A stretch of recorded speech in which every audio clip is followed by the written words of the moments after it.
What's up, everybody? Welcome to the Matt and Tully Show, a Yang Gang discussion. We are very excited to have all of you here tonight. And Tully, welcome to the show. Happy to have you here. Thanks so much. Is my audio okay? Can you hear me? Yeah, dude, you're all Sweet. good. I think we're all set. Awesome. This is So, gonna be great. yeah, I think it will be. We're on here today, I think, for an interesting reason. I think we're going to talk about a lot of different stuff today, but I think to try to loop in everyone and maybe like the YouTube audience that hasn't heard of what we're going to talk about today on like Twitter, for example. And Twitter is a hotbed for negativity.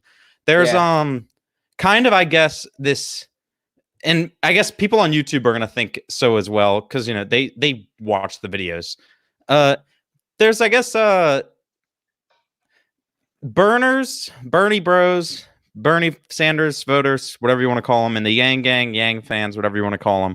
They don't tend to get along well. Like both sides, kind of, the Bernie crowd accuses Yang of being a sellout, while the Yang side thinks everybody on the Bernie side is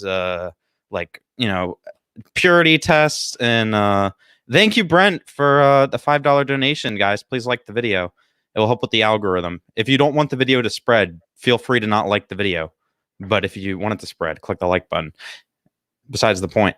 And then that's kind of where I guess you come in, Tully, because I think some people maybe see all this going on, and I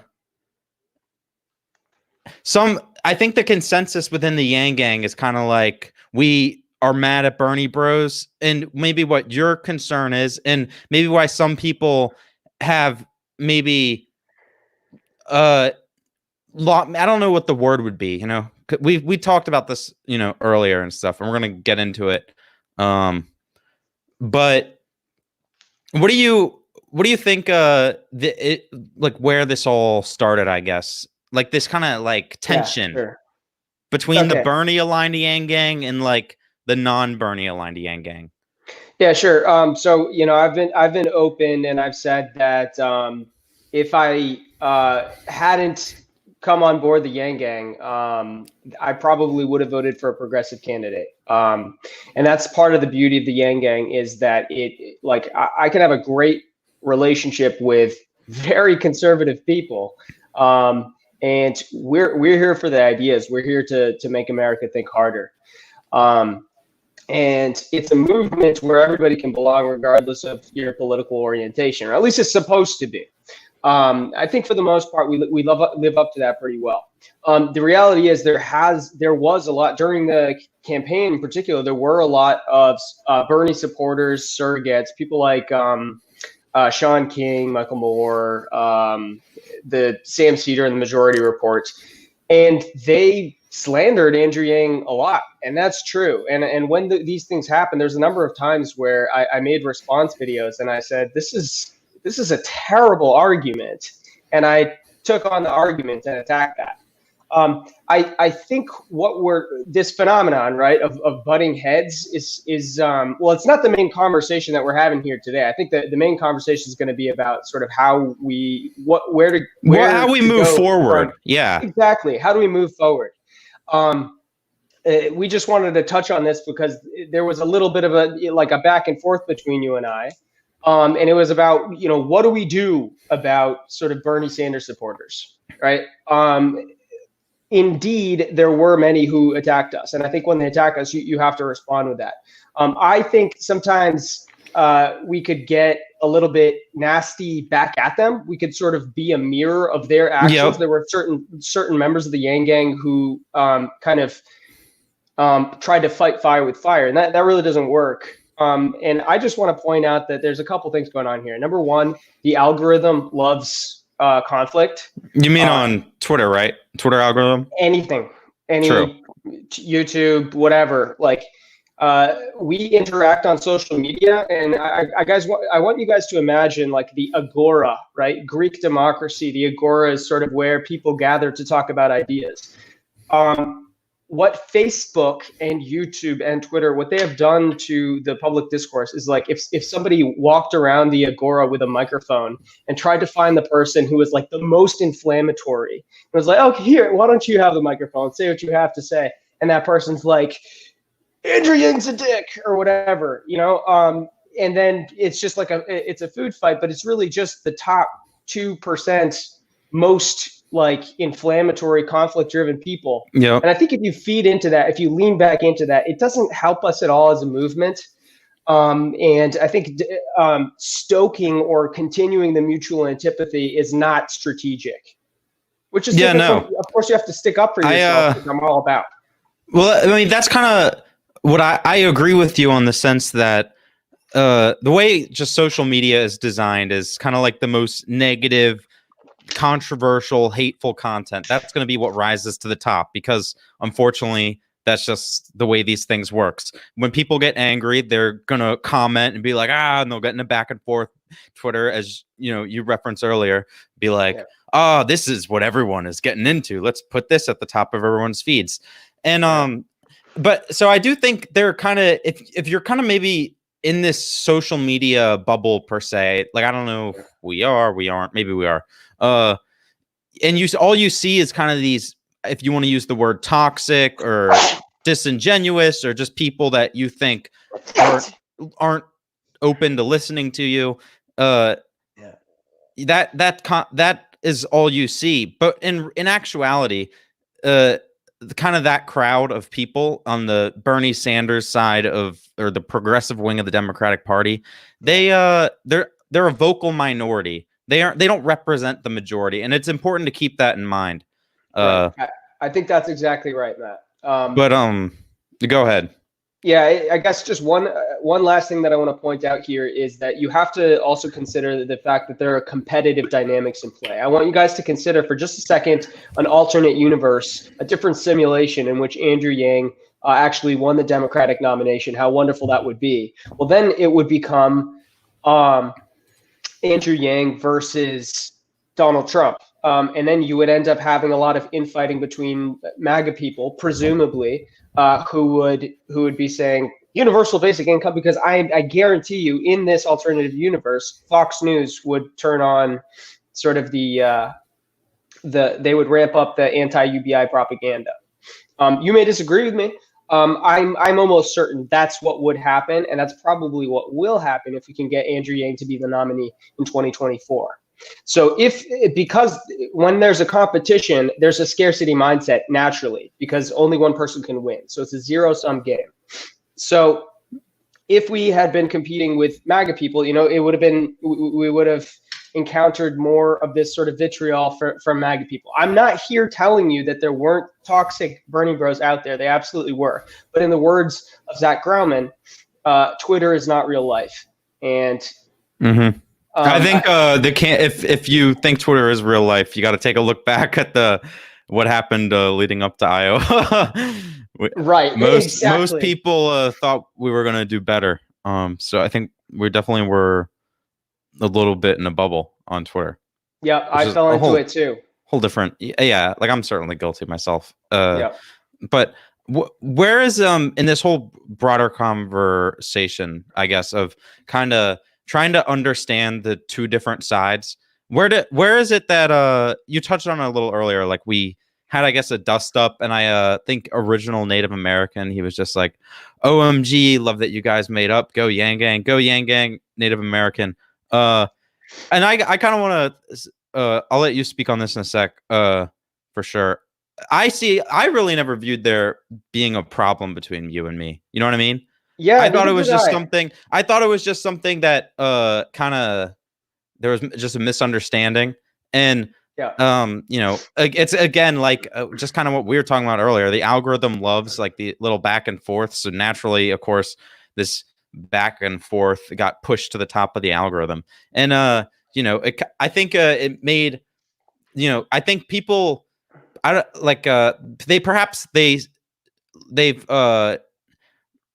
they've seen you maybe, I guess, as representing more of the Bernie side than representing more of the Yang side. and maybe you guys, I guess, thinking that you think Bernie's better than Yang, which I know that you don't feel that way.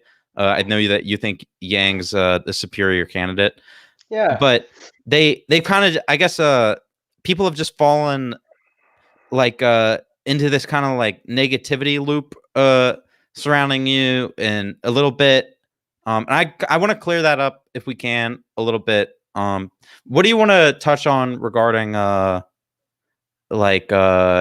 you want to talk about the original like video or what I tweeted about, or Yeah, sure. I mean, I definitely don't want to drag on that conversation because I think there's so many more interesting things for you and I to talk about. Yeah, I agree. But I suppose to touch on it, yeah, I think a perception did develop among a few people, not that many people actually on Twitter. I mean, it's always going to be the vocal minority that rise to the top. You know what I mean? Of course, and it doesn't always represent the majority of people. Right. That's part of what the algorithms are doing there, is they're selecting for that actually.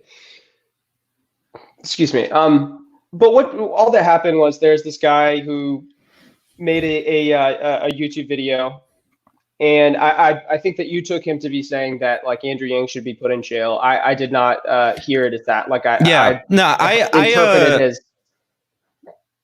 Go ahead. I interpreted his message a little bit differently. And I mean, I want to be very clear. When people attack Yang, like I've been one of the first people to step up to bat for him. Like I led protests. I led the protests outside of the debates, the November debates and the January debates. And I brought in a lot of media, helped represent the Yang gang and make the case that Andrew Yang was being mistreated by the media. And I also, on my own YouTube channel, which is called The Math Movement, you guys can subscribe if you like, I went and I fought back against Sam Cedar, some misinformation coming from him. He's a sort of Bernie supporting surrogate. And there was a number of other things. But these surrogates or these public intellectuals or whatever, they don't necessarily represent Bernie, and they certainly don't represent like all Bernie Sanders supporters. So I just want us to, make America think harder, right? That's what we believe in, right? Let's think a little bit harder about, it's called outgroup homogeneity bias. You start to see the outsider as this blob of like very simple, and then it becomes easy to dehumanize them and hate them and think that they're all the same. And Twitter, again, is not real life. And I think that like, if we in the Yang gang are using our voices to lean back into that, it does not help us in the long term. And I also want to say, like, look at me, okay? I'm a progressive, but to me, I'm a progressive in the tradition of Theodore Roosevelt. And all that means to me, like a lot of people will lump that in. They hear the word progressive and they think that you're, part of the woke left. No. To me, progressive, like the definition of it is you believe in reform. And so by that definition, the whole damn Yang gang is we're progressive. We want reform. It has this word has taken on meaning as a result of like other people who, claim that they're progressive. But that's not what I'm talking about. And in fact, none of us really like to be put in boxes because we're all a little bit more three-dimensional and thoughtful than one box will usually portray us to be. Yeah. On the David Dole thing, I definitely agree with you on the fact that he didn't say Andrew Yang belongs in prison. This was my, I guess, concern with it. He put the idea out there, and then people who they take what he said, and then in their heads it becomes. So I do think that there is, like for example, if you or I made a video saying like Bernie should go to prison, but then like not saying that, but suggesting maybe it's something he did something nefarious, and Yang Gang suddenly took that and started spamming on Twitter, there would be an issue there. So, but I think this is the issue, not the issue, is overall is me and you and Bernie people who maybe lean a little more progressive, because the Yang Gang has all types of different people in it, but the Bernie people and people who lean more progressive have the same goals as maybe I'm not necessarily on like the Bernie side of things personally, like, and that's great because it shows our ideological diversity. But at the same time, I know that at the end of the day, they have the same goals as me. We all want a society where everybody is, has this base standard of decency and economic security in their lives where they can be successful. And just because two people in the Yang Gang disagree, and this could be you and me, it could be you and someone else, it could be me and someone else, on how we accomplish those goals, doesn't mean we shouldn't work together to get there. We shouldn't try to bridge the gap. I don't think like it's tough though, because there is I totally get it. Like, you get upset when you see I think it was, I could pull up the tweet, but it was Anna Kasparian like a few weeks ago on Twitter. She's just like, I'm tired of arguing with, and she used a bunch of curse words, like talking about the Yang Gang, and I did not see that tweet. Yeah, I mean, I could try to maybe someone could post the link in the chat, but because I'm not going to be able to look for it right now. But and she's just like, and then she just starts ripping on UBI, and but her whole, the thing is like, if you have an honest disagreement with UBI, that's fine. But they use kind of like the whole like the arguments that I think you and I are familiar with battling. People in the chat are familiar with battling. But I just want I want everybody out there to know that me and you, we're good. I told you like back when that happened, I was like, bro, I had no problem with you before. I have no problem with you now, or during. I don't have a problem with you now. Like, we're cool. Yang Gang love, my brother. Yeah, dude. We have so much more in common than we have that is different. And I never thought this was I agree with you. This never really was a huge deal. Yeah. Oh, let's move past it, guys. I think this is. And I know, like, if I know there's like we were talking about this earlier before we got on live stream here. Like, I guess like, I don't know what it is. Like, people see this Twitter back and forth, and then they're like, oh, someone just dunked on him and de-dunked on him, and they take sides. Like, I know that you're deep down, like, you're Yang Gang. Like, you want what's best for your damn channel's called The Math Movement. You know what I mean? Absolutely. So like, like, even if you were like, you did like Bernie more, that's not even like an issue, because at the end, that's the whole, like, the whole point is, we as a movement, we have to work with the Bernie Sanders supporters to be successful in 2024. I think one of the flaws with Bernie Sanders' campaign, whether it was actually like a huge issue, or maybe it was just the perception because of what we touched on earlier with just the way social media works, the bad stories rise to the top. But there were a lot of people felt that the Sanders campaign didn't work well to build alliances, to work with other groups. It felt like there was a purity test almost to join. And we don't want to become that. We want to be the movement that welcomes everybody with open arms, doesn't attack people, doesn't assume people have bad motives. And so like, I think we really got to focus on what we can do to try to build as much goodwill between the two sides between now and 2024. Yeah, that's part of what I was trying to say. Part of why I had been stepping in and kind of sticking my neck out. And unfortunately, when I did so, people saw it as like, oh, you're sticking up for Bernie. And I'm like, that's not what I'm saying at all. Unfortunately, I only have 140 characters or whatever.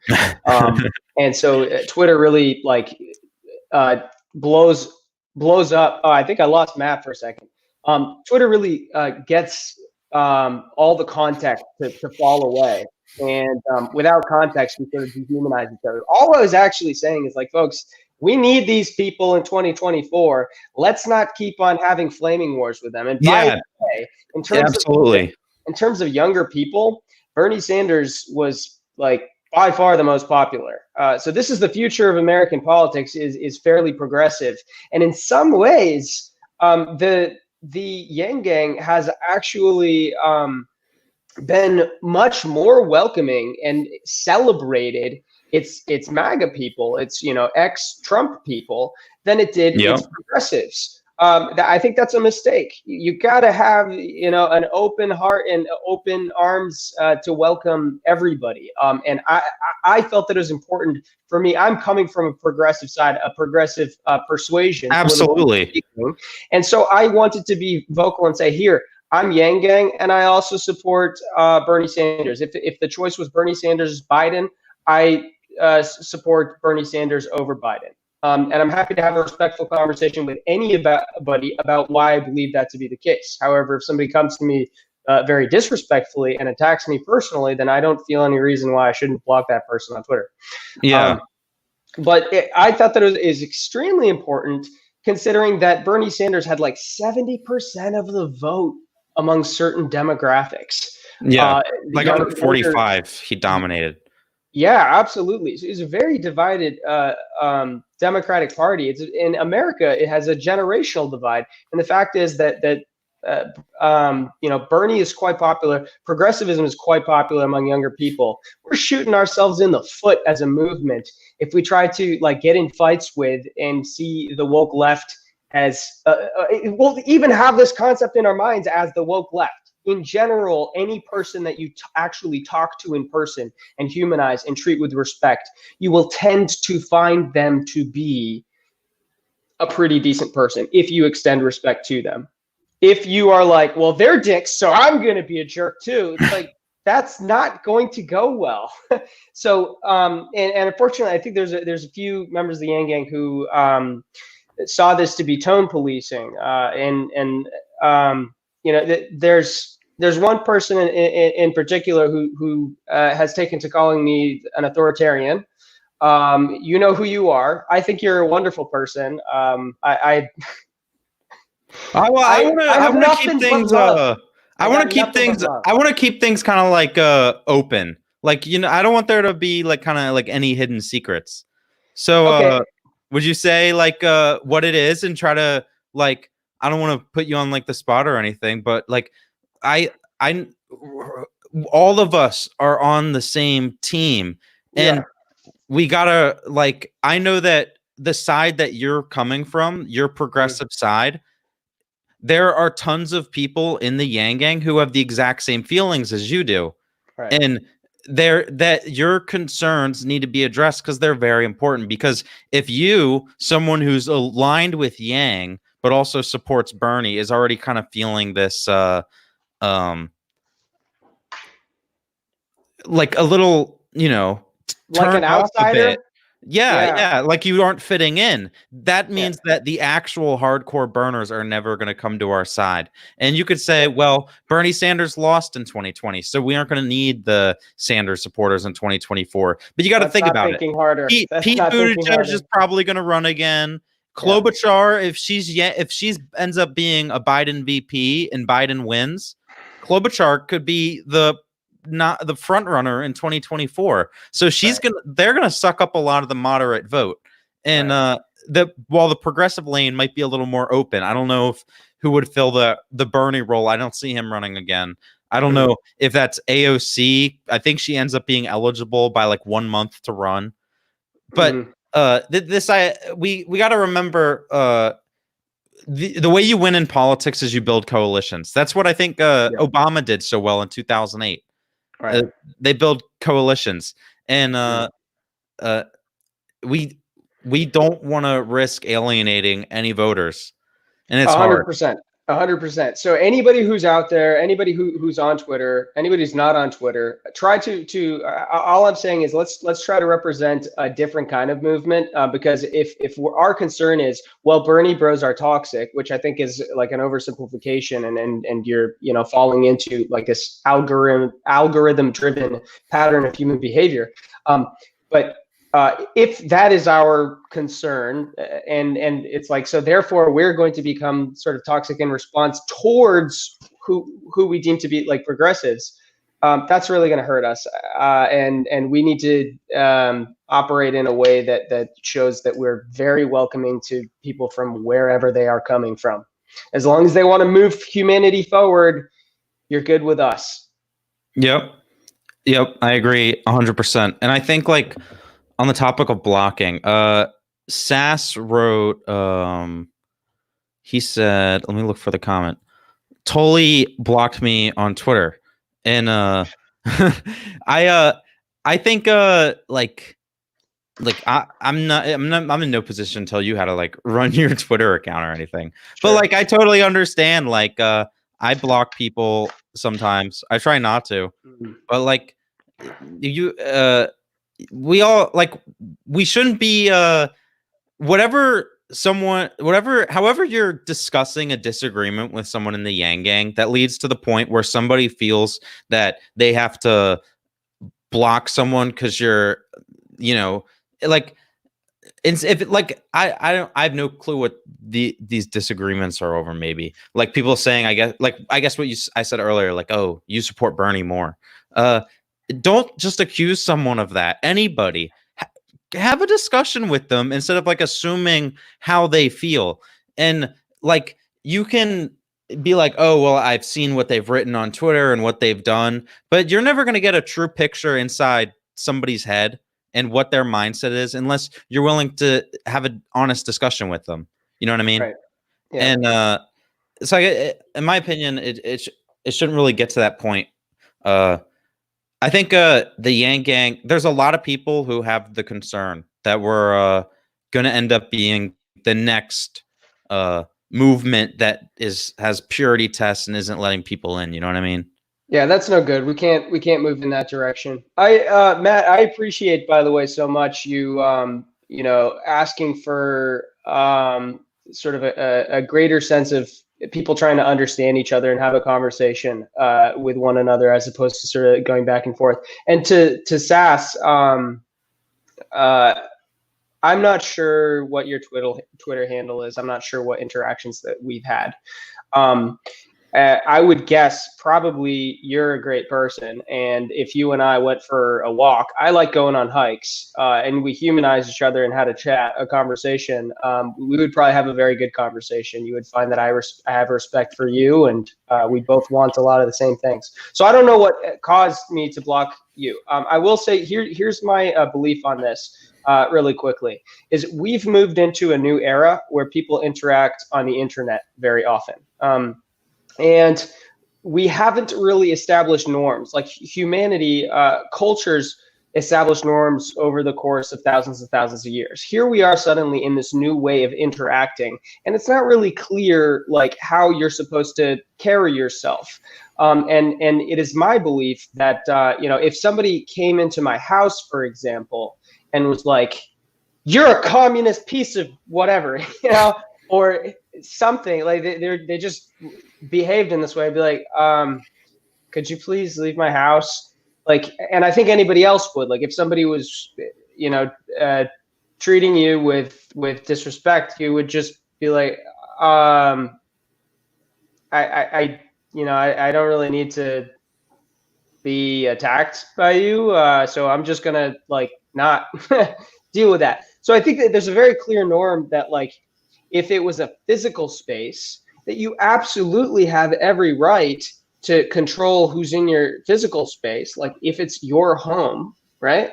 And anybody would not want somebody coming into their space and sort of very aggressively, in a way that could be perceived as maliciously, going after you. Not to say this happened with Sass. Sass, I love you. Whoever you are, I love you. But we haven't really established the norms for this. But online, on the internet, if you're interacting and you're interacting in the same way, my view is the norm should be that like nobody should need to deal with that. And so it's good that these social media websites, they give people the keys so that they can say, I don't want to interact with this person. I don't want this person in my house. Like my experience of the app does not need to contain these people. I have the ability to kind of ask them to leave my experience. And I think that should be very okay. It just as understandable as it is for you, Matt, to be able to ask a guest to leave if you had a guest at a party who like flipped the table and was like, whatever, I don't know. Yeah, man. Thank you, Nell, for the $10 donation. And he says, Tully is awesome. I'm a Republican who switched to Democrat to vote for Yang. We may disagree, but respect is important. Hashtag humanity first. And I think that is 100% the message. What do you think the best way, as someone who kind of does lean on the more progressive side of the Yang Gang, to kind of respect the concerns of people who are even more progressive than you are, I guess? Yeah, sure. So I think there's a couple things. Okay. One is you try to focus on the things that you have in common and build some rapport that way. So you say, okay, both of us really want to get money out of politics. We want to get the influence of money out of politics so that Americans can be represented by their politicians. Okay. You find something to agree on, and there's plenty of things because in many ways, Andrew Yang has a progressive platform. And Andrew Yang himself, like when asked, he says something like, I considered myself to be like quite progressive. I think the other thing that is important is to try to engage in steel manning. So steel manning is the opposite of straw manning, right? And it involves trying to find the best version of your opponent's point and try to understand that. I think when it comes to sort of like the all debates around racism have just been so fired up. And I think that there's this, nobody likes being criticized. Nobody likes being called racist. But the fact of the matter is that like the history of racism in the United States is like a real serious issue that needs to be reckoned with. And people just like became really militant about it. And there was this kind of reactionary movement led by people like maybe Jordan Peterson, I think is the biggest one, and a number of other folks. Now it seems to me that we're almost more concerned with being called racist than we are with actually reckoning with racism itself, or like reckoning with issues of injustice. But I understand, being criticized by somebody directly and being like, screw these people, and feeling like progressives are a bunch of dicks. But the reality is like that's just one vocal person on the internet, and I think there's a bigger picture there to understand. Does that answer the question, Matt? I think a little bit. Like I guess like not even I guess like policy related, just kind of how we like treat each other. Because there is gonna be that section of people that you're just never gonna be able to reach. And when that happens, but when that happens, even when that happens like on Twitter, and everybody's had it happen to them. Like someone say something like respectful with information, they come back at you and just say something like ridiculous, like call you a name. Don't call them a name back. Just move on and be like, okay, I couldn't reach that person. I gotta focus on, we're not gonna ever get anywhere like having like, just food fights, if you want to call them that. I'm Kamala Harris. I just said food fight. Matt, I agree with you. I agree with you so strongly. I 1,000% agree with you. I think Andrew Yang has the perfect response. He's the perfect role model in this way. Okay, here's the answer, right? Yeah, I totally agree. Whatever, it's cool. Okay, so there's this useful term that Kyle Kalinske occasionally uses, and by the way, he's an example of a progressive, thinker or media figure. He has the show Secular Talk, and he's very, very pro UBI. So I like Kyle.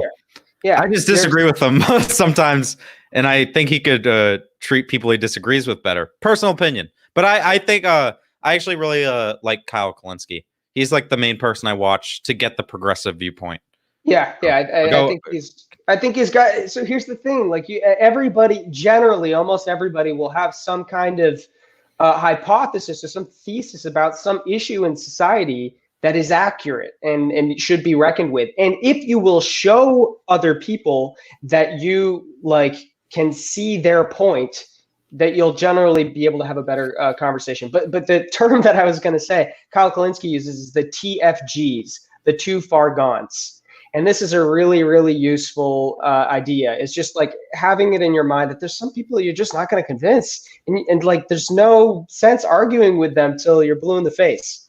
It's just not profitable. It does not profit you. It does not help your movement. That's all I've ever been saying. And I think when I have occasionally blocked folks on Twitter, I think they probably develop a negative opinion of me. But that's by and large a very small minority. I think the majority of people I've been able to interact respectfully with a mutual sense of respect.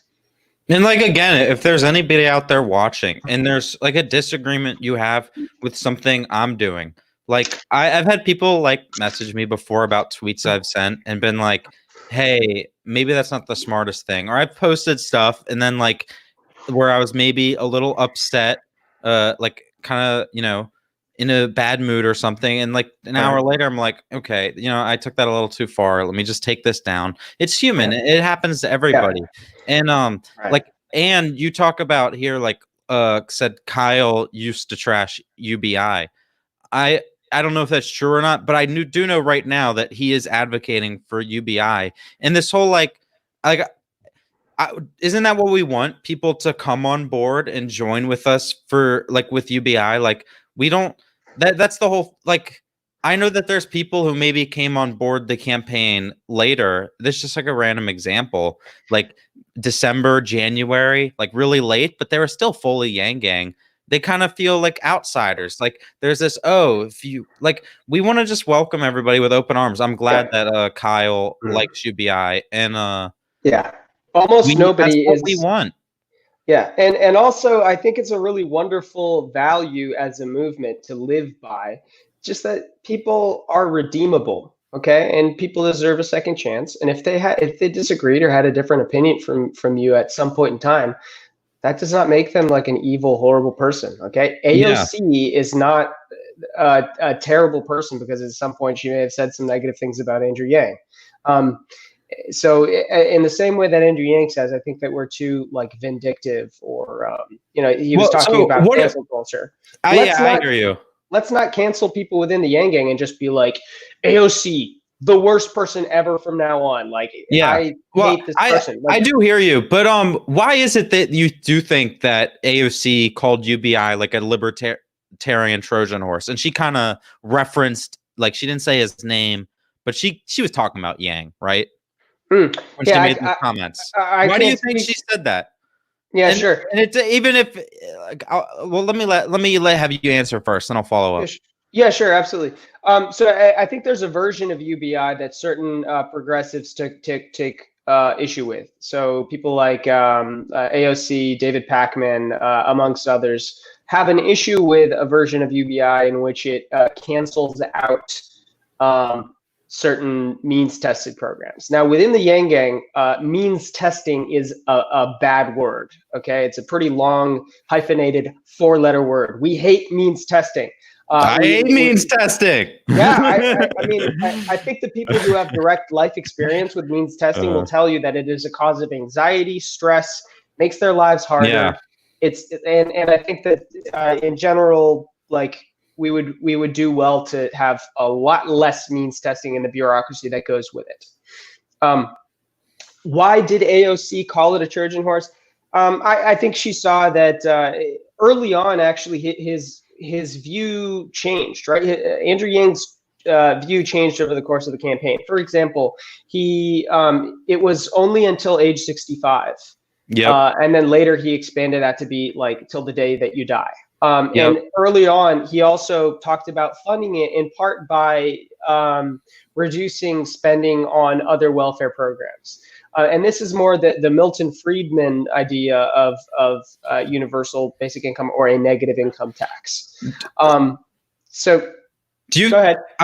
Do you think that she really maybe just didn't know Andrew that well, hadn't had a sit down conversation with him before, and she really believed that it was a libertarian, like, kind of, even if it wasn't, that's kind of just, there was a misunderstanding there? Or do you think maybe she really was kind of just throwing misinformation, I guess?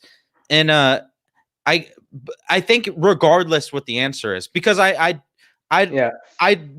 can be valid criticisms of AOC. You can be unhappy with her, but the broader perspective is what it was Jace just said. Like it or not, AOC is a force, and she's going to be a force whether we're unhappy with her comments or not.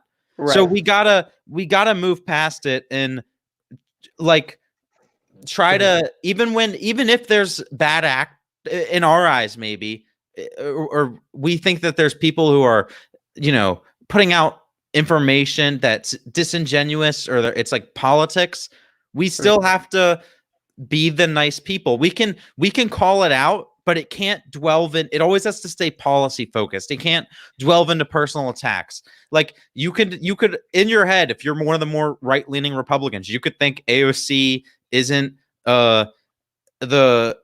you completely disagree with her views, but at the end of the day, you can still not attack her personally if you're on Twitter. That, because people then who are AOC fans, who again we're going to need in the future, see that, and it turns people off. Yeah, absolutely. I just want to say, folks, Matt is really showing leadership within the Yang Gang right now. I think in terms of demonstrating these kinds of values of trying to lead with respect and seeing each other's humanity. I don't think that AOC should have referred to Yang or his plan as a libertarian Trojan horse.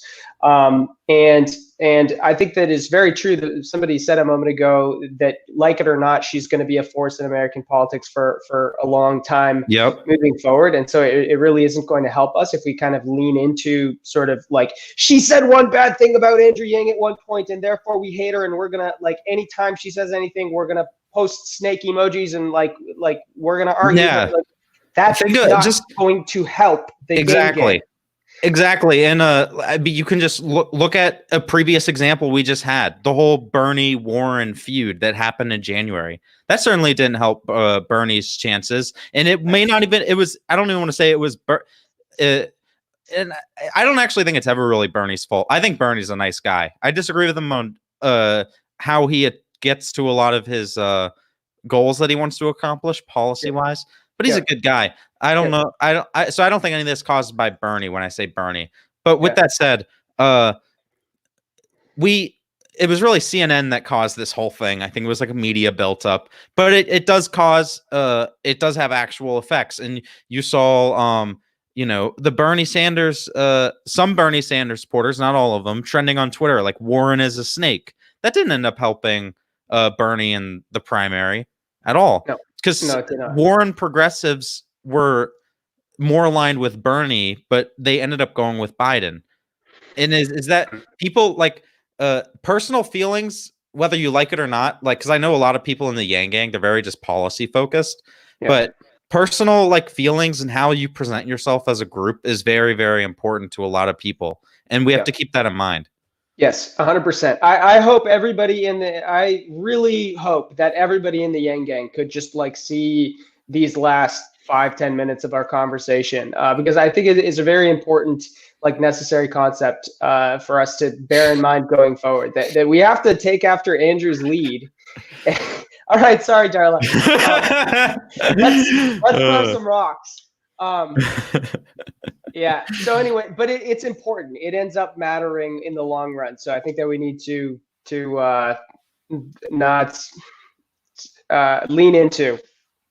I've said this 1,000 times. I don't want to be a broken record. I'd really love to talk about sort of next steps, where to go from here, Matt. Yeah. Go ahead.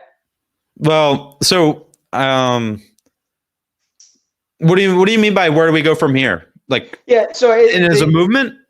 the Yang Gang, us as a movement. Andrew Yang's not running anymore. He's got a podcast coming out in early May, and we've got this yawning gap between now and 2024. There's work that we can do now to advocate for universal basic income, and then there's a whole set of things that we hope we can accomplish along with getting Andrew Yang elected in the year 2024. So how do we get to that? How do we help to 10x the Yang Gang? I think, bearing in mind some of the things that we've talked about in this conversation, will probably help with that, being able to interact with, progressives and not like get into fights with them, be an unwelcoming space towards progressives. That will probably help us. But what are the next steps for us as a movement in order to get what we want in the next 4 years? You could throw off a lot of different things. You could talk about making sure we have the congressional candidates in office. Andrew had 0 endorsements from any member of Congress when he ran this time. In 2024, we want him to go in with, we already have 20 people that are Yang Gang AF. They love Yang. They're going to endorse him straight away. We want something like that. So if you have free time, feel free to phone bank. What you talked about right now in terms of just moving universal basic income forward, I think we've already made so much progress, and it's been incredible, and kind of a feeling I think of, like that we didn't lose when Yang dropped out. We didn't lose, It was not when he said like this is the beginning, it really I think is the beginning. I think when we trend Congress past UBI, and we were supposed to originally do this show last night, we pushed it off because Congress passed UBI. If you're out there and you haven't gone on, what is the website? Is it bailouthumans.com? I think so. Okay. I'm not totally sure. Yeah. So you can go to that website and you can send letters to your Congress people or call them and talk about universal basic income. Those are things that we can do in the intermediary. I don't, I guess, have like a long-term plan kind of like in my head, but I do know that I think we're in I think if we just did an average job, and we don't want to do that, we want to do way better than an average job to prepare for 2024. We're even if we just did an average job, we're still in a decent place. And this is what I tell people. We raised 1.3 million in Q1 2019.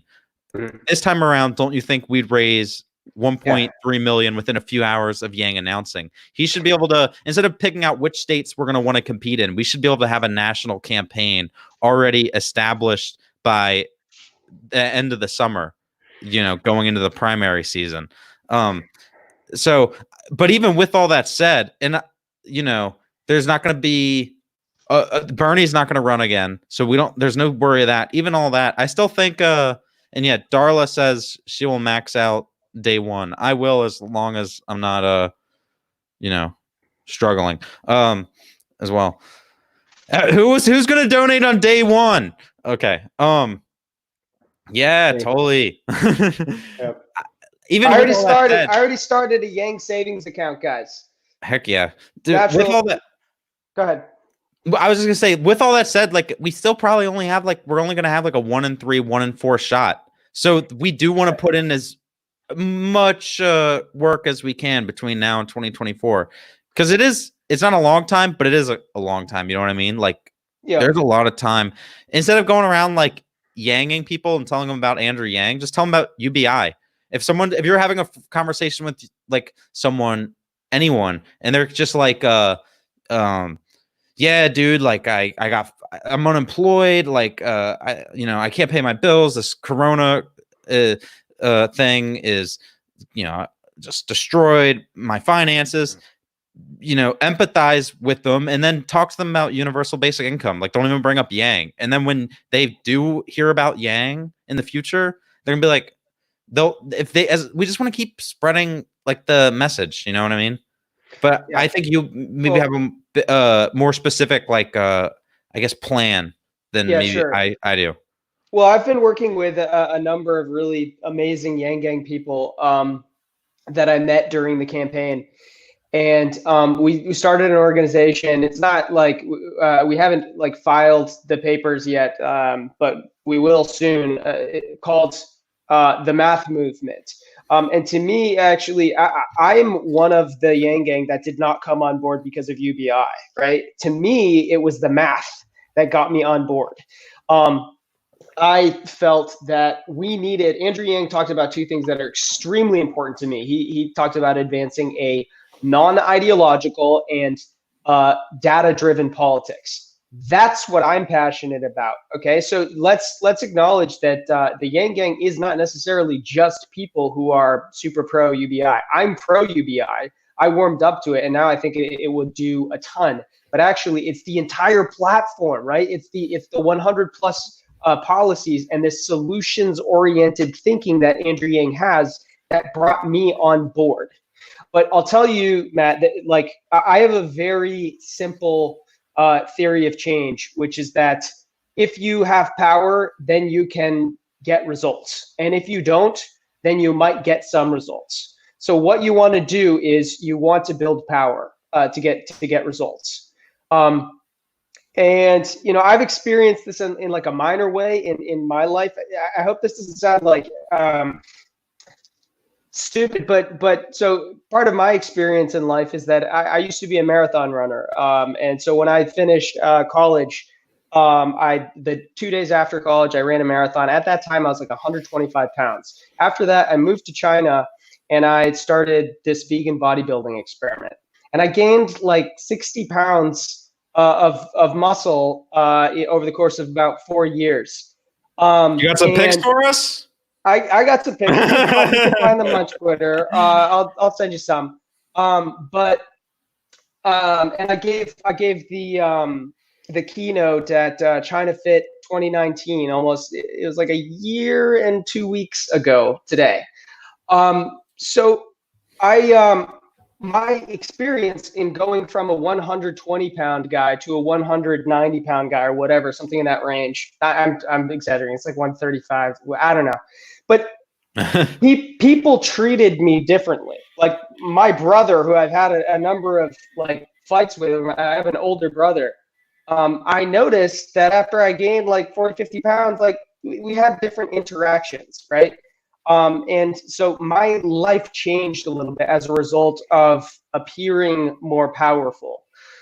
And so I have a very simple theory of politics. It's just about power, right? And the fact is, in the United States, people power has been diminished. And Andrew Yang's, this is a direct quote from Andrew Yang. He said, the destruction of the American middle class has gone hand in hand with the decimation of labor unions. So what's going on here is that people have become less organized. Okay, Americans have become less organized. There's been an all-out assault on labor unionization and the organization of normal people. That was the main sort of source of power behind normal people. So that has gone from about like 35% in the United States to about 10%. Now our neighbors to the north, they passed universal basic income during, like, as you guys know, they're getting $2,000 a month during the course of the coronavirus. Why? Canada? Because their government serves them. Yes, I believe that's the case. That's the case.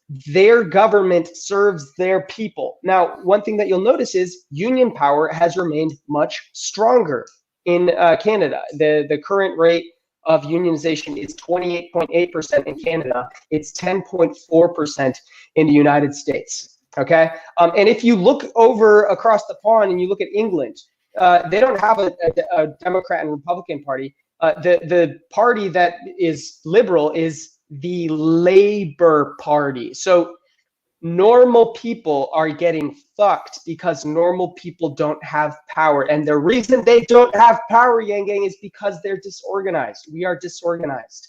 And we're arguing about guns and abortion. So what we need is a movement that has the ability to create solidarity between people that have slightly different opinions, get them to cooperate on their broader interests, the more important interests.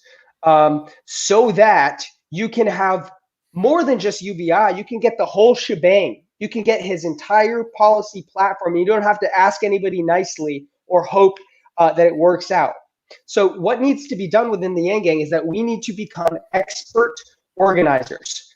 We need to learn from the people that helped create change in the civil rights movement, the people that helped win the vote for women, the organizers. And one of the things that we're going to have to take on is this idea that organizing is radical or fringe. It is Mm-hmm. not. We're going to have to get rid of this notion that it belongs to the Bernie Sanders left. It does not. It is fundamentally American. It is as American as apple pie. Okay, the founding fathers were organizers with guns. Okay, and I'm not saying we don't want to do anything through violence here. Okay, that's not what I'm saying at all. I don't agree. I don't think so. Yeah, but what we do want to do is we want to organize people power. And that's the only way that you're going to win the war on normal people. Because right now, corporations are running the show in the United States. And the only way that we change that is we become experts in organizing. The systems. We're gonna touch on this comment on screen in a second. But I want to continue what we're talking about. I think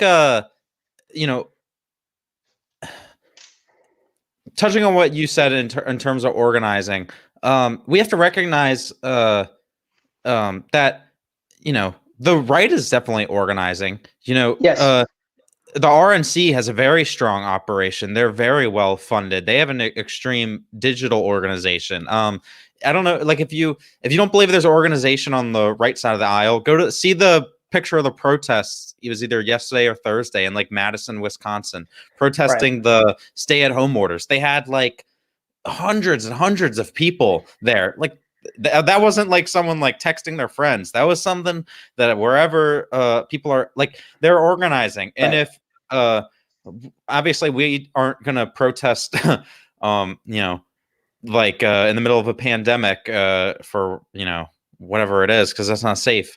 But I do agree, like I know you touched on this, we need to really organize the Yang Gang on like a national level.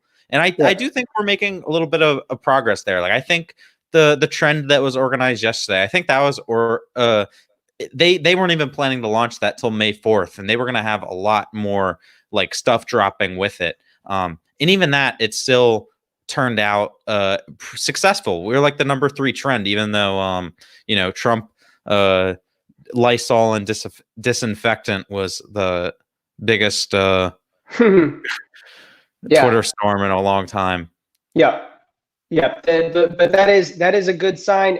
That is a good sign of one of the strengths that we have. But I think it's clear that while the Yang Gang was the most active and the strongest online, we did not have any real life organization. And we did not have any online in real life like organization or grassroots work. It was pretty disorganized in that sense, and we did not reach not even a tiny fraction of the potential of our potential in that way. Here's a thing, like remember there was the basic income march last year. Hopefully by the time basic income march rolls around again, I think it's in the late fall, we should if hopefully the virus is dissipated by then, we have no clue what's going to really happen. You can only hope. But like we should, as the Yang Gang, we should really organize like on a national level and really make, like, we basically, what the goal of these things is to drive, if you can get the media to put a camera on you and you're fighting, you have these signs up and you're marching for universal basic income, and you have tons of people, and then you have people giving speeches all across the country, that can be very powerful just in advancing our movement. So I think stuff like that is something that, we got to really focus on. Yeah. We also need some kind of infrastructure that can help absorb people's energy. When there's folks out there that are watching and they're like, yeah, let's organize. And then the question is how, right? Yeah, we gotta keep people interested, like involved, make people feel like they're part of something. Well, yeah, but also because that's what people like about the Yang Gang. It feels like a community. Yes, that is. By the way, folks, if you're watching this, that is an extremely potent political force, offering people a sense of belonging. And we're doing it. We're not doing it with any ulterior motives. We're just saying, like, hey, we want to move humanity forward. And if you're down for that, like, Oh, I was just like, the way you know that it is because, again, like the Yang Gang comes so many different ideological backgrounds. That shows it really is just a movement of people who want something different from the usual left and right uh nonsense battle, and we just want to really help pass solutions. We don't care about the hoo ha ha in Washington. We just want Right. to move forward. So like, Absolutely. I want to touch on this since Nell asked this with the $10 super chat. Thank you very much, Nell. He says, I live in AOC's district in New York. Considering voting for Badrun Khan, who is running on UBI, I don't trust AOC to push for UBI based on her comments at the town hall meeting. What's your opinions? I'll go on this first. I think you should vote whoever you agree with more policy wise. Yeah. And that, cause like if you're more of a progressive, and I'm not sure with um Badron Khan, who's running against AOC primarying her. She's part of the UBI caucus. Mm. She's you can check her out on Twitter, like at Badrun Khan. But if you lean more to like the progressive and you like AOC, go with AOC. You know, policy. Let's like I don't like popularity contests. Yeah. Yeah. It just see who you agree with more in terms of policy. All right, I had to put somebody in timeout in the chat. It's been that always happens when you go on live streams. There always be this like side war in the chat that has nothing to do with what you're talking about. But yeah, man. If anybody watching this has any questions, I know about like anything that we're talking about, or you have ideas that you want to throw at us, feel free to. And I think Brent makes a good point here. He says trending on Twitter is only a small splash, especially when hardly anyone outside of Twitter hears about it. And that's certainly true. And I do think, you do have to give people a break, because again, right now we are stuck inside. And there was, I felt the trend yesterday was very powerful. Not only was it successful, it was really a call to action trend. And I do think in the past during the campaign, we kind of had more like feel good trends where, if you're not Yang Gang, you weren't even going to pay attention to the trend because it wasn't really that significant maybe. And I'm not saying, people who came up with these hashtags or anyone, acted poorly. I think I participate in all these hashtag trends. I just trying to think how we can improve and how we can get better. So like, I think what we did yesterday was definitely good. But when like there was definitely times at the campaign, like for this is the example I bring up, like we pushed phone banking, like hashtag call for Yang. I feel like there should have been a specific call to action. It shouldn't have just been hashtag call for Yang. It should have been hashtag call for Yang and post a picture of yourself on the dialer, or share like the best phone call you had today, or like tell us about the person that you had, said they're a Yang voter, just because that's going to be what inspires people, makes them feel comfortable enough to maybe try something like phone banking. That's the goal. The goal's got to get people to move, I guess. And you could use the word organize, not just like, posting something on social media, but actual action attached with it. And I think Ellers brought it up earlier. He said, we did have 1 day notice, and it was pretty successful. So yeah, sure. I think that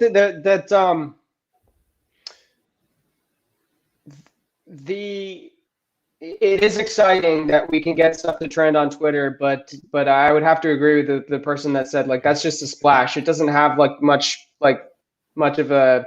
It doesn't do that much. Doesn't have that great of an impact. I believe that there's a real potential here. There's so many people in the Yang Gang that were so strong in their support for Yang that they're really willing to make politics a part of their life. I mean, I think that needs to be a broader value. Just like in the United States, we just have the idea right now that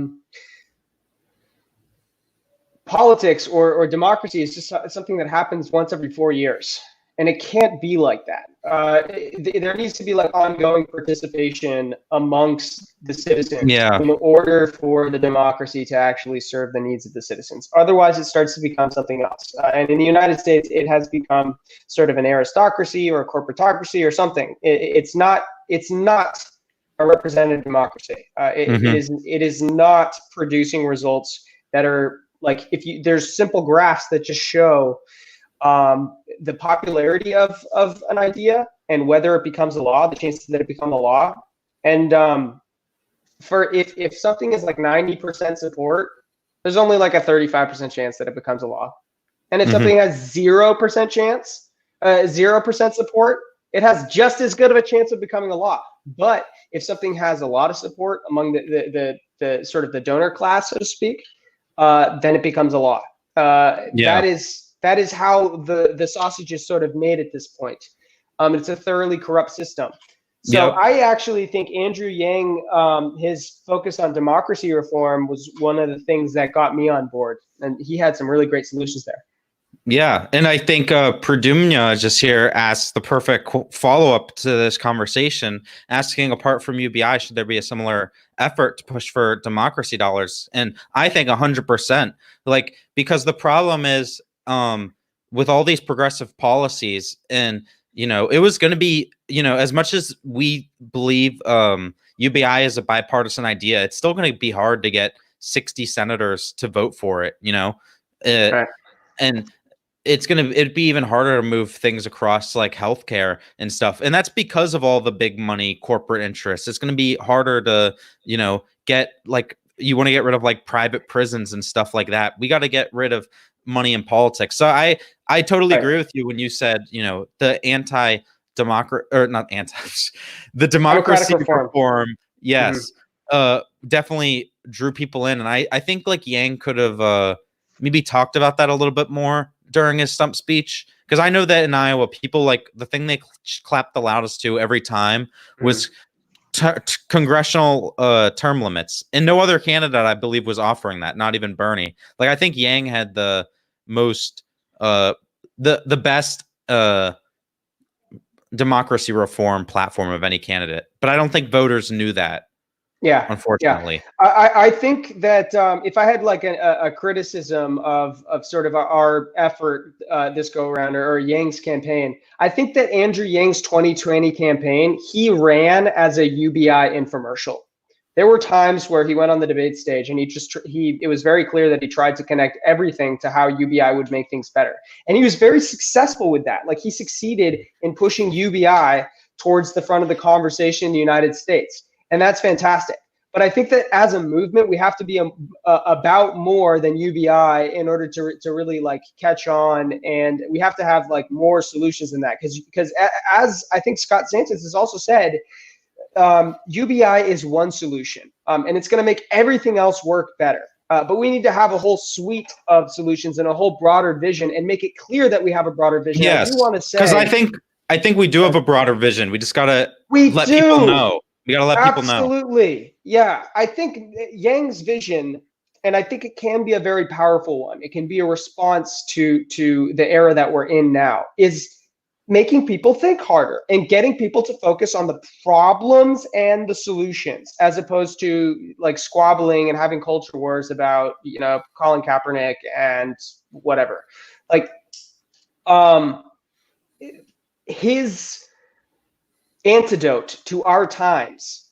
We are living in such dopamine-driven politics, an era in which emotion reigns supreme. And there's so many people who just want to be able to like bring the conversation back towards like, let's solve problems. Let's solve problems, because nothing is happening. Nothing has happened for the last 40, 50 years. Things have just been getting worse and worse on normal people. And Andrew Yang was recently on a podcast with Ken Jeong and Joe McHale. And he said something like, some people like wanted me to like throw more rocks. And he said like, he didn't want to do that because it would have been obvious that he was just trying to like, he would have looked desperate. Look desperate. And I agree with that. He's a classy guy. He is a classy guy. here's the thing.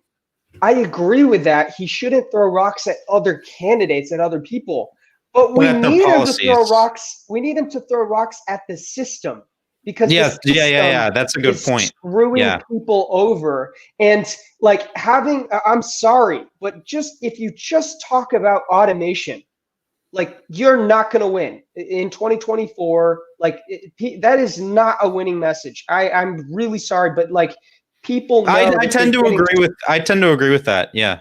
Yeah, people see that they're getting screwed over by the way the system is oriented. The fact that the money is in politics, the fact that we have this revolving door system in Washington D.C. and our, our lawmakers are more concerned about rearranging their stock portfolios than they are about helping provide relief to people when they don't know where, like they're out of money.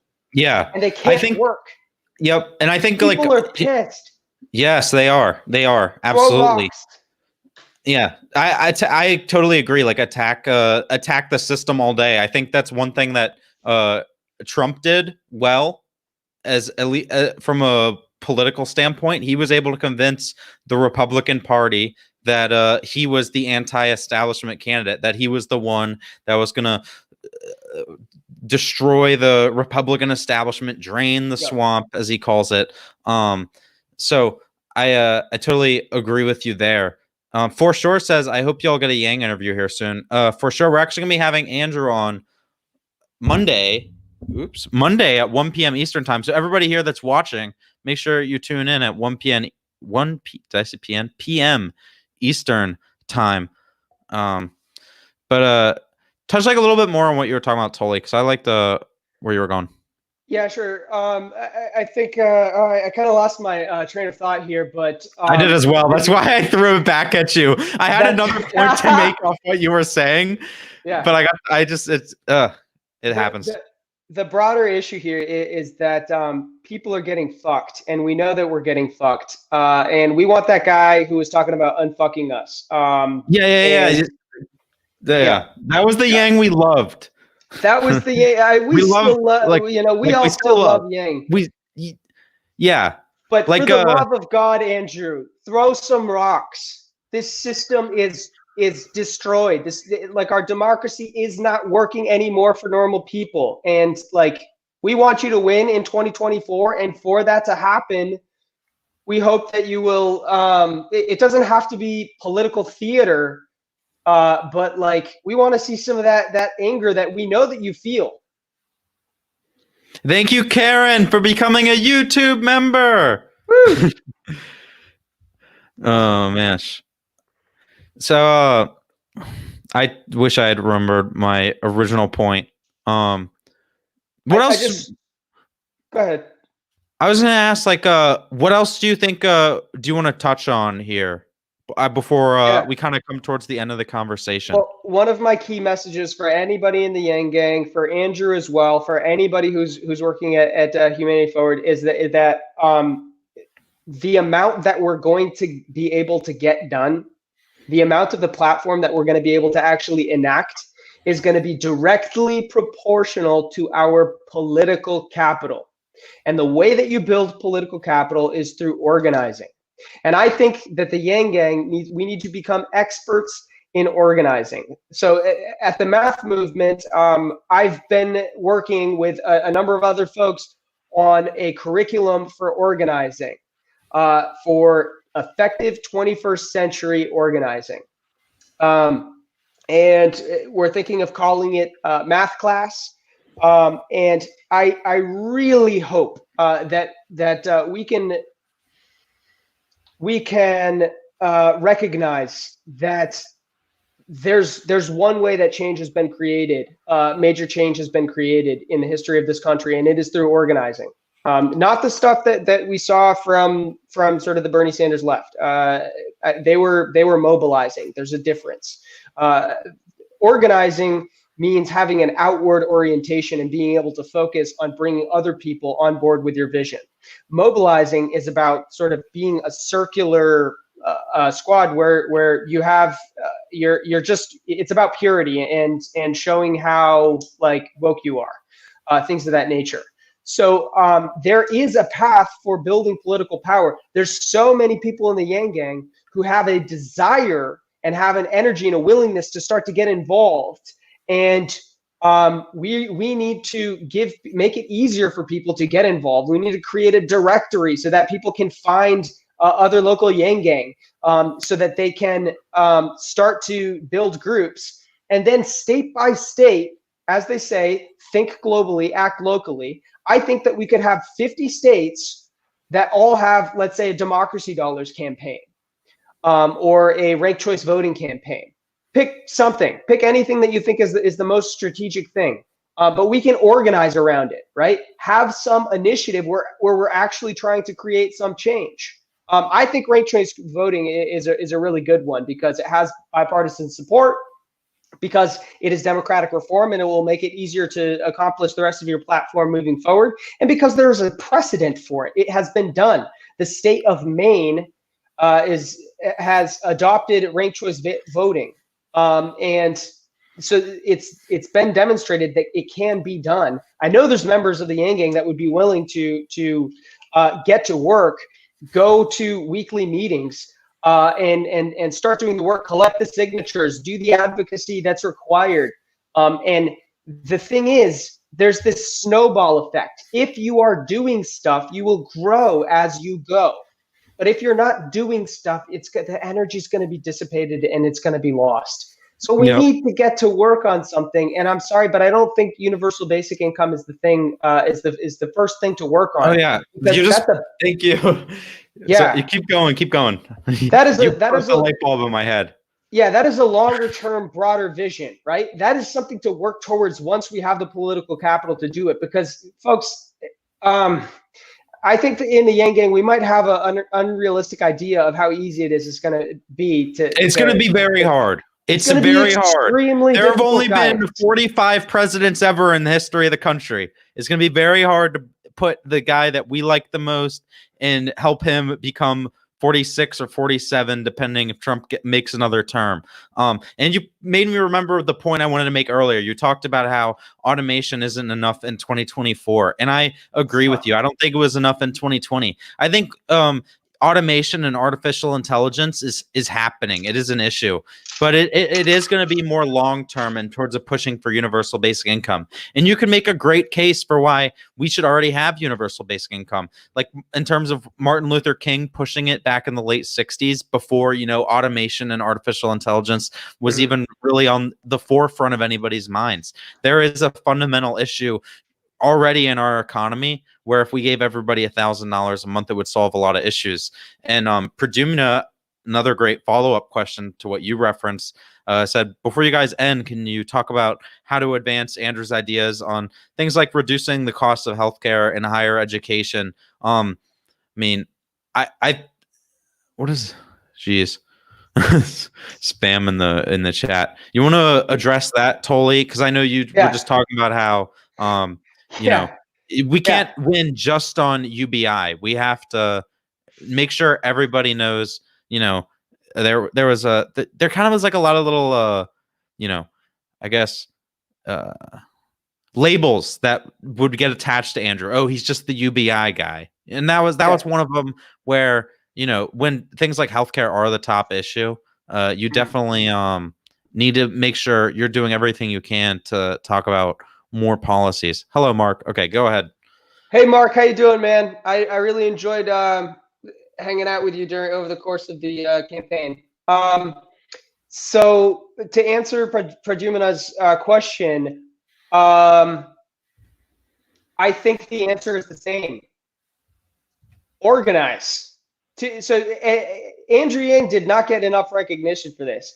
He had a fantastic healthcare plan. It was extremely detailed. It was full of solutions to reduce costs, and it was fantastic. Okay, how do you advance that? Well, the fact of the matter is, everybody, please listen to me for a second. We want to make America think harder, but the environment, the social media environment, the emotional environment, all of it is oriented towards rewarding emotional bait. Okay, So it's, as I said earlier, it is a dopamine-driven political sphere right now. Okay, and we want to make people think harder. Yeah. So we're going to have to overcome that. The only way to do that is to organize, and you have to have a broader vision that you're organizing around. I don't think so. With all respect, I don't think we just double down on UBI. We keep doing what we can to advance UBI. Yes, that's kind of what I was going to say. We not only do we. This is actually it's a great time to double down on UBI. It's never been more in the mainstream in the conversation. But not only double down on UBI, double down on everything, triple down on everything. 10x the size of the Yang Gang going into 2024. It's a hard task to accomplish, but we certainly have the time. We have a lot of highly motivated people. Yeah. VP Vids just said, I just noticed Tully shaved. I did. And I don't know if anybody can tell, but I'll explain. We're supposed to start like this interview around at 8 o'clock, and we started at like 8:12 maybe. I had a grooming issue. I was trying to trim up for the interview to look good for Tully here. You know, didn't want him. That's touching. My Alexa just went off. Yeah, I wanted him. You know, you to get the full view. Just kidding. No, I took a slice out of my chin.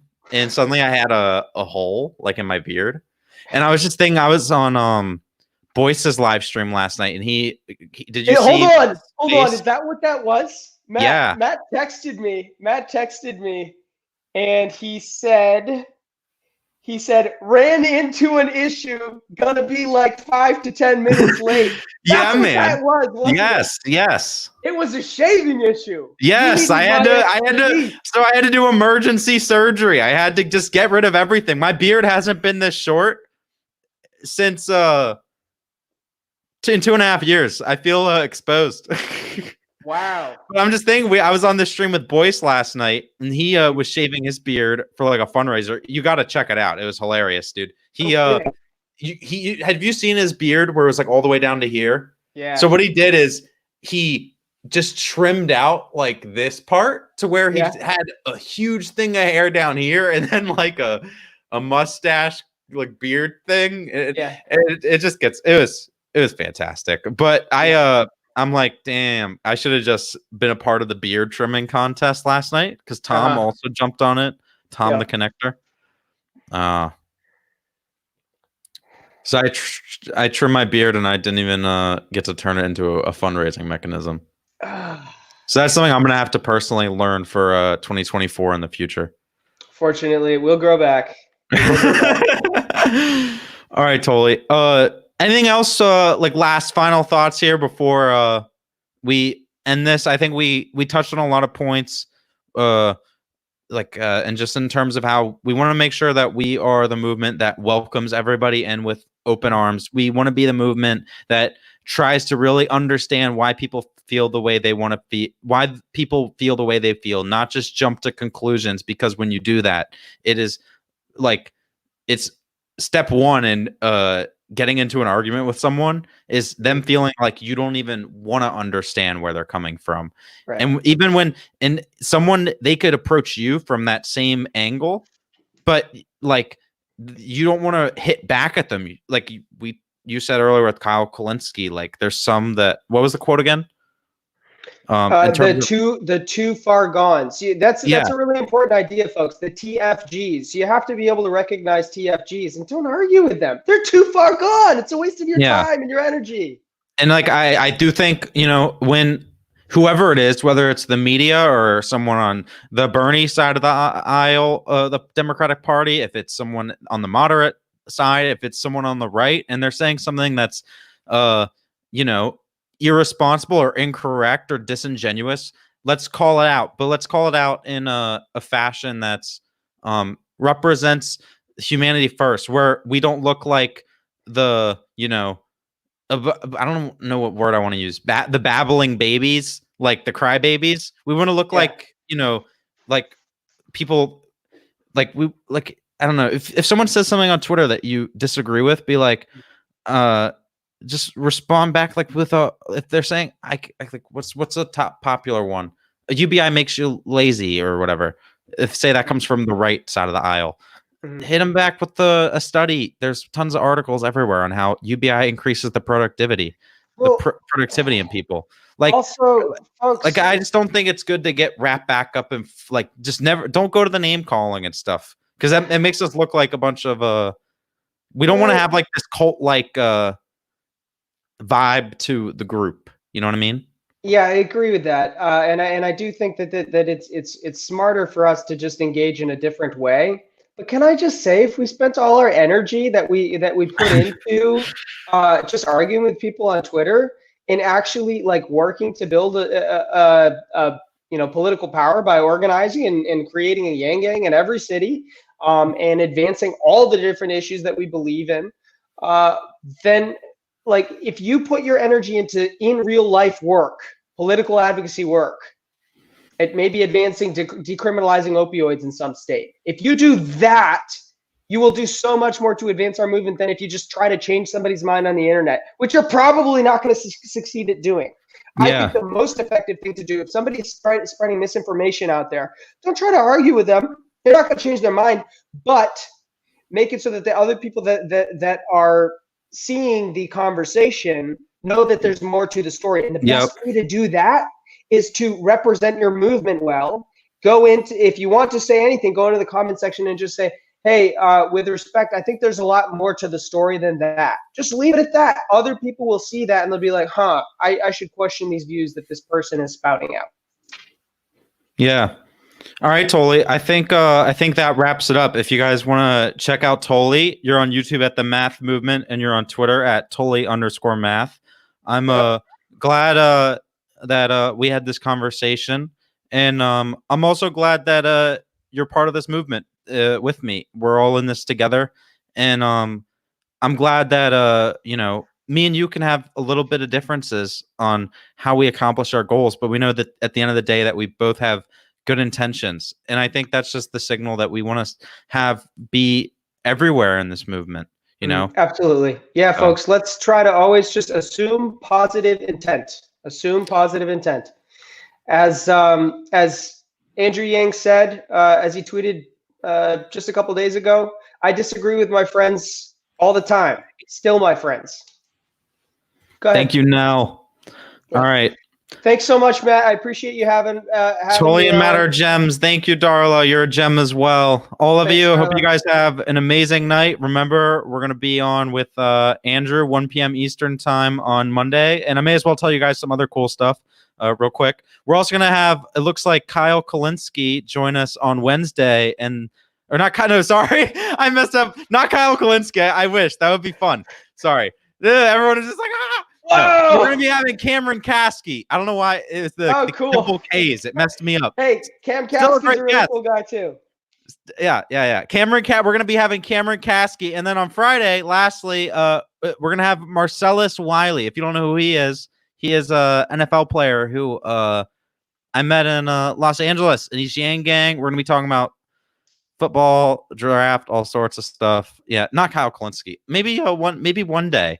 One day, I think it could happen. Everybody watching, please become a patron for Matt. He's doing such great work. Thanks, Tully. I appreciate it. Yeah, everybody, same as well. Support your content creators. YouTube demonetizes any video that has the word coronavirus in it. I accidentally set up the show. All right, everybody, have a fantastic night. See you, Tully. It was great talking to you. Great talking. Mark, Darla, Lukey, Nell, everybody else, have a great night. We'll see you guys. Love you guys. Bye.